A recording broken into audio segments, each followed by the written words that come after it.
Hey, what's up guys, it's Renaldo here. So first and foremost, please be sure to subscribe to this channel if you have not done so before, and please also be sure to smash the like button and share this video if you enjoy my content. Now with that being said, let's get into this video. Now today is the very first day of tariffs being imposed by the United States on South Africa to the tune of 30 to 40%. And the reason for that is because of sheer incompetence. That's the only answer I've got. Because we've known about these potential tariffs hitting South Africa, and these tariffs have been imposed by our second biggest trading partner. Now, the fact that the GNU government, yes, that's right, not the ANC government, the GNU government has failed to go and negotiate better rates with the United States. As I said, it's our second biggest trading partner. So because of that failure, what we can look forward to for the next couple of months is 100,000 or more jobs lost because of incompetence, billions of rands lost due to incompetence, trust in the South African economy and to potentially invest in South Africa has been completely evaporated because of incompetence. And if you just look at the history of South Africa since we become a democracy, you can clearly see that it is a failure due to incompetence.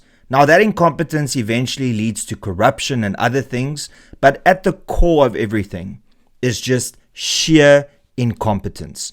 And the reason for that is because if you can't achieve anything in life in a different field, you can always fall back on politics. Because in politics, there are no minimum standards. There are no minimum qualifications or life experience or skills that you bring to the party. No. Unlike the private sector, you can walk in, be popular, and you can earn more money than somebody that studied for a very long time to get into the private sector. Because in South Africa, people are rewarded for not actually wanting to improve themselves, and they can get the same amount of money, if not more, from the public sector and based off of taxpayers' money. That truly is what it boils down to. And I can illustrate this by just showcasing where we are currently in South Africa. In 2025, there are 84 murders every single day. Now that is 4 murders an hour that is taking place. We can go to unemployment. The broader definition of unemployment, South Africa is at 45%. Youth unemployment with a broader definition, we are at 60%. And then we've got a violent sexual crime taking place every few seconds in this country.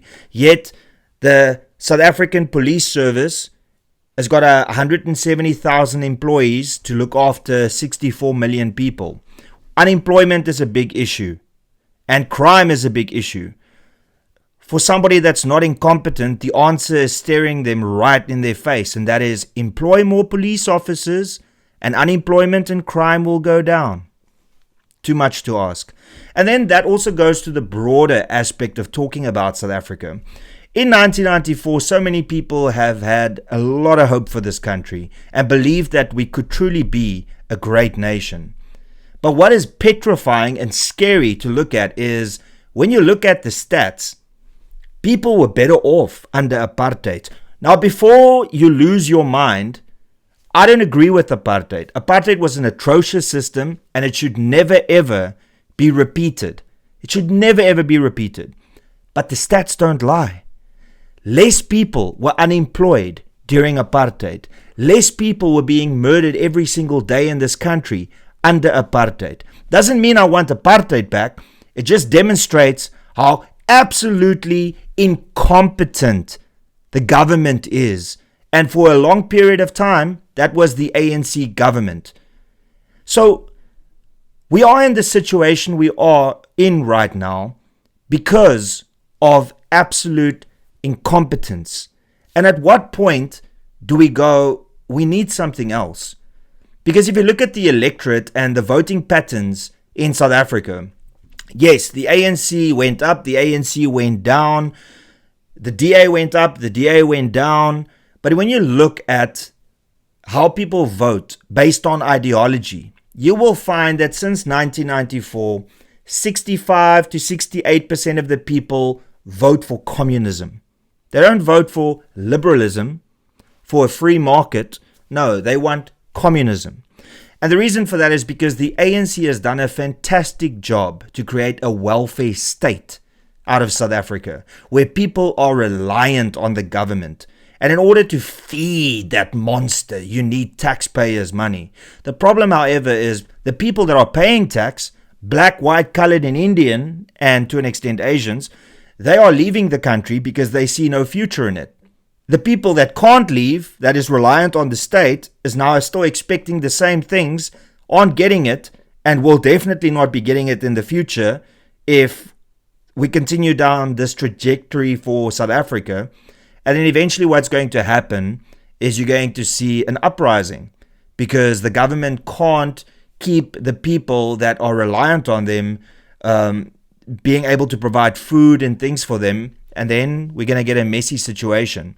Now, I know that this video is very negative, and the reason for that is because we need to realize the situation that we are in right now in South Africa, and we need to change that.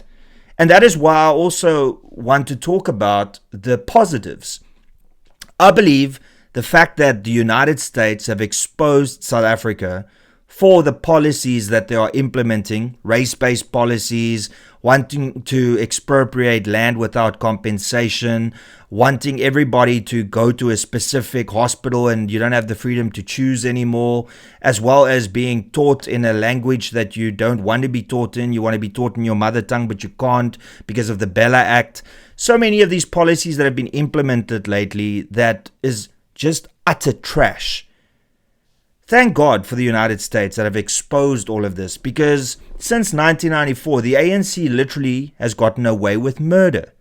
They have gotten away by fooling the rest of the world, because the rest of the world didn't want to see this Rainbow Nation dream fail. They wanted it to go on so that they can show their countrymen that, look, it works over there, why don't we try it over here? Well, as every South African knows, it's been an absolute failure. And it's not because cultures can't coexist. It's because we've got one of the most corrupt and incompetent governments the world has ever seen. Yes, a government that can even put the apartheid government to shame when it comes to corruption, when it comes to avoiding the most needy, when it comes in assisting those that need help the most.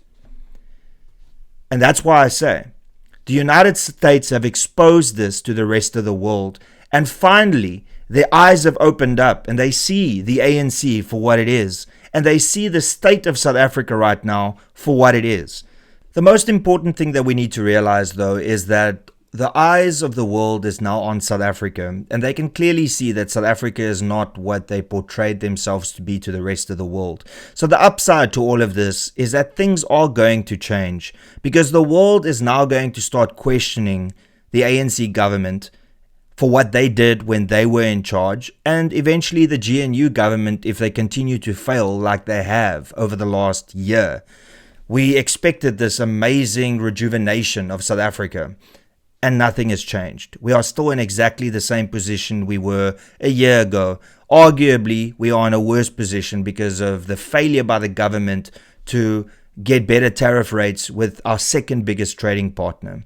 So ultimately, now is the time to be optimistic, because unlike 5 years ago when we looked at the rest of the world and said, please, can you help us from this incompetent, corrupt government? They said, nah, you're just racist because you don't want a black government. Well, now everybody can see how deep in the pockets of China, Russia, Hezbollah, Hamas, Iran, South Africa truly is.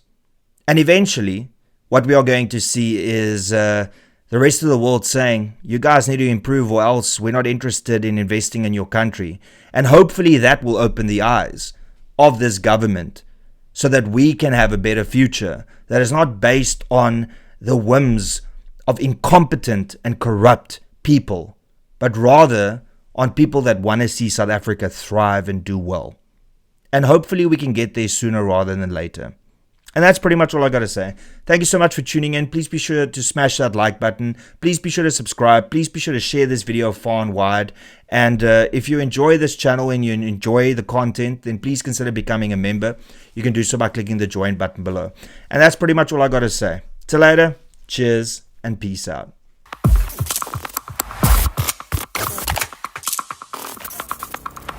You don't even know me, but every time you see me, you say I went my massacre. You don't even know me, but every time you see me, you say I went my massacre. My massacre. You don't even know me, but every time you see me, you say I went my massacre. My massacre.